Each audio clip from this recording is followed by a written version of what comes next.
이제 드디어 이스라엘 백성이 애굽에서 나오게 되었습니다.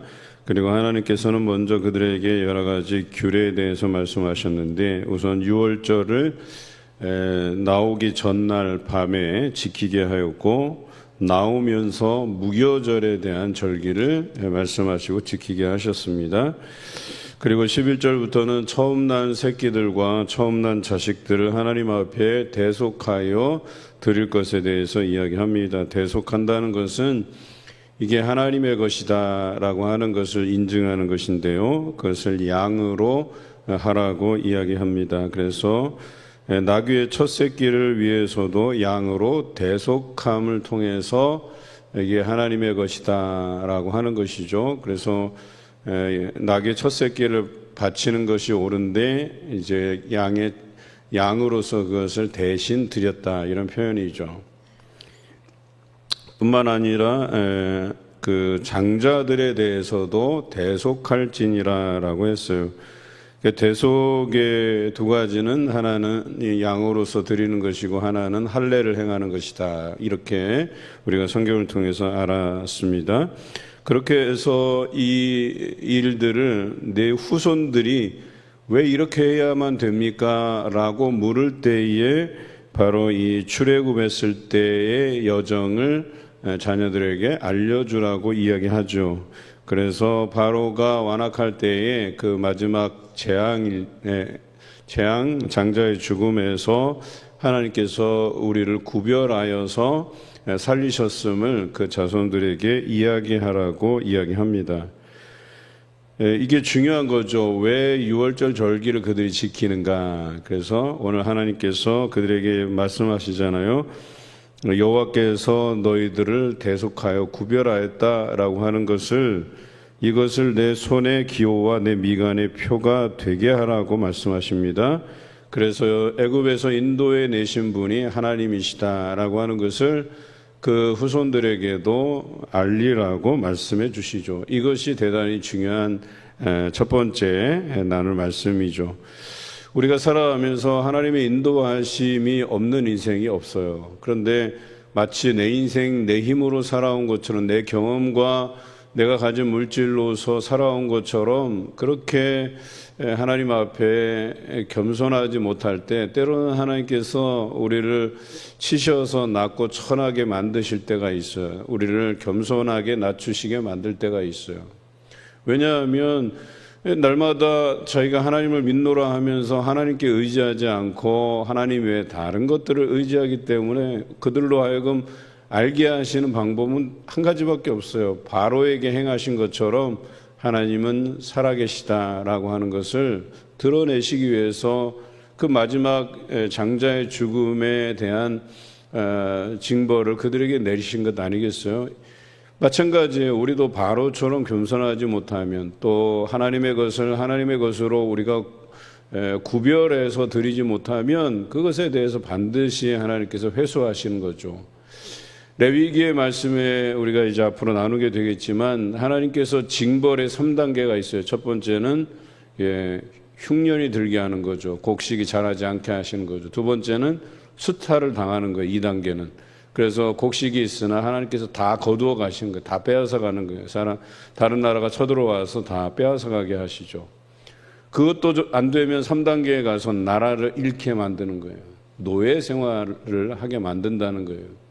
우리는 이것을 잘 눈여겨볼 필요가 있다는 거예요. 그래서 이들이 광야로 진행하기 전에 이제 하나님께서 그들에게 너희가 대속받았다라고 하는 것을 알게 하세요. 그래서 너희 중에 그 장자들을, 또 그 모든 첫 새끼들을 하나님께서 구별하셨기 때문에 그것에 대해서 너희가 기억하라는 것이죠. 어찌 보면 이것이 큰 대가예요. 그렇지 않습니까? 그 첫 새끼들을 양으로서 갚아서 하나님께 제사로 드려야 되는데, 그게 상당히 큰 제사예요, 생각보다. 그럼에도 불구하고 그렇게 할 수밖에 없는 것은 이 출애굽의 역사를 이끄신 그 하나님이 위대하시고 그 큰 일을 기억하시는 것이 이런 큰 대가를 치르고도 남음이 있다는 거예요. 그러니까 하나님을 의지하고 믿고 따르는 삶이 내가 이 땅에서 추구하는 그 어떤 이득보다 훨씬 더 그것이 큰 일이 된다라고 하는 것을 기억하셔야 돼요. 그래서 하나님 앞에 구별해내는 것이고 11조도 그래서 드리는 거고 우리가 여러 가지 삶에서 감사해서 감사로 드리는 예물들도 다 그런 의미에서 드리는 거예요. 이해되시는가요? 풍족하게 하셨기 때문에 그 풍족한 중에 드리는 게 아니라는 거예요. 이것은 하나님께서 나를 지금까지 구별하여서 대속하시고 하나님의 백성으로 살게 하신 것에 대한 감사지, 뭔가 내가 넉넉하게 풍족하게 안전하게 건강하게 산 것에 대한 감사로 드리는 게 아니에요. 여전히 나와 동행하시는 그 하나님 존재, 하나님은 선하시고 인자하시다라고 하는 그 사실에 기초해서 우리가 하나님께 뭔가를 구별하여서 대속함에 대한 것들을 감사로 드리는 것이지, 오늘 그것이 우리에게 첫 번째 묵상할 과제고요. 두 번째는 17절의 말씀이 대단히 중요합니다. 바로가 백성을 보낸 후에 블레셋 사람의 땅의 길은 가까울지라도 하나님이 그들을 그 길로 인도하지 아니하셨다 그랬어요. 보편적으로 애굽에서 가나안으로 가는 가장 빠른 길은 7일이 걸리지가 않아요. 예를 들어서 이집트 북쪽으로 쭉 올라가서 그 다음에 서해안 길이죠. 바닷길. 서해안 길로 쭉 올라가다 보면 블레셋을 만나게 돼 있어요. 그것을 경유해서 가나안으로 들어가는 길이 가장 빠른 길이에요. 그럼에도 불구하고 그쪽으로 가지 않았어요. 이는 하나님이 말씀하시기를 이 백성이 전쟁을 하게 되면 마음을 돌이켜 애굽으로 돌아갈까 한다, 이렇게 표현하셨어요. 그러니까 블레셋과의 전투가 불가피할 거라고 보는 거예요. 왜냐하면 이제 큰 민족을 이루어 왔기 때문에, 그들이 소수였다면 그 소수야 뭐 지나가든 말든 신경도 안 쓸 테지만 그들이 큰 민족을 이루고 가는 거기 때문에 그 블레셋과 만나면 반드시 전쟁을 치를 수밖에 없다는 거예요. 왜냐하면 그들이 가나안으로 목적해서 가더라도 가나안 땅을 정복하였다면 가나안을 정복하고 블레셋에게는 큰 위험의 요소가 될 수 있기 때문에, 그런 이유에서 광야길을 돌아갈 때 에돔도 그 에돔으로 가는 그 왕의 대로라는 표현이 무슨 표현이냐면 보편적인 길이라는 거예요. 가장 빠른 보편적인 길. 그럼에도 불구하고 에돔도 그것을 반대해요. 그래서 에돔으로 올라가는 그 요단강 동편 바짝 붙은 그 길이 아니라 더 크게 요단강 동쪽편으로 크게 돌게 됐다는 거죠. 그런데 왜 하나님께서 그들이 익숙한 그런 길로 인도하시지 않았을까? 이것이 우리는 궁금해요. 우리는 흔히 익숙함에 길들여져 있는 존재들이에요. 마찬가지로 이들이 애굽에서 노예의 삶에 길들여져 있었어요. 그래서 새로운 자유인으로서 하나님께서 약속하신 그 약속의 백성으로서 살아가는 삶은 전혀 다른 인생길이라고 성경은 기록하고 있어요. 특별히 그들이 고센 땅이라고 하는 것과 가나안 땅이라는 것이 비교돼요. 가나안 땅은 고센 땅만큼 젖과 꿀이 흐르는 땅이 아니에요. 그럼에도 불구하고 하나님께서는 그 가나안을 젖과 꿀이 흐르는 땅이라고 선언하셨어요. 왜 그럴까요? 고센은 하나님이 없이도 언제나 사시사철 물이 풍부해요. 기름진 땅이에요. 그러나 가나안은 하나님께서 비를 제때 내려주시지 아니하면 그곳에서 곡식을 얻을 수 없는 그런 땅이에요. 그런데 그런 땅을 젖과 꿀이 흐르는 땅이라고 선언하셨어요. 즉 하나님을 의지하고 하나님이 그들을 어여삐 여기서 긍휼히 여겨서 비를 내리고 곡식이 있게 하시고, 그것도 우리가 이미 경험했던 이삭의 경험에서 보았잖아요. 이삭이 우물물을 파고 곡식을 거기서 거두는데 어때요? 몇 배나 얻었어요? 100배나 얻었어요. 100배나. 말도 안 되는 일이 일어난 거예요. 마찬가지로 하나님께서 그들이 익숙하지 않은 것에 그 길로 인도하시는 이유가 뭘까라고 하는 거예요. 우리는 그 익숙함 때문에 발전하지 못해요. 우리는 그 익숙함 때문에 하나님의 약속의 땅에 들어가지 못해요. 우리는 그 익숙함 때문에 새로운 길로 가다가도 어려움을 만나면 다시 옛날 길로 돌아가게 돼 있는 거예요. 이게 회귀 본능이에요. 이게 본능적으로 우리에게 생기는 거예요. 근데 중요한 것은 그게 하나님이 원하시는 길이 아닐 때가 있다는 거예요. 그래서 그들이 그 익숙한 길로 가지 아니하고 애굽으로 돌아갈까 하여 홍해 광야길로 돌렸다, 이렇게 18절에는 기록하고 있어요. 돌렸대요. 홍해 길로. 근데 홍해 길은 어떤 길이에요? 막힌 길이에요. 막힌 길로 인도하신다는 거예요. 그리고 뒤로는 애굽 군대가 쫓아오게 만드셔요. 이제는 말 그대로 하나님만 바라보고 갈 수밖에 없는 그런 상황을 만드셨어요. 이 광야 길은 하나님만 바라보고 가야 되는 길이라고 이야기하시는 거예요. 이 메시지에 대해서 어때요? 다시 익숙함이 발동하게 되죠. 홍해 길에 가로막히니까 왜 여기까지 데려와서 우리를 죽게 만드는 것이냐고, 모세와 아론을 원망하게 만들어요. 이런 일이 광야 40년의 역사 중에 숱하게 일어나고, 숱하게 일어날 때마다 하나님께서 진끝을 사르시기도 하고, 전염병이 있어서 사람들을 죽게 만드시고, 그렇게 수천 명의 사람들이 희생되게 만드시는데도 참 깨달음이 없어요. 그래서 익숙함이 무섭다는 거예요. 애굽으로 돌아가자. 거기에는 일한 후에 고기가 있고 부추가 있고, 그 옛날 것을 자꾸 추억하게 만들어버려요. 사람이라는 존재가 다 그렇다는 거예요. 새로움에 대한 도전 의식도 없어요.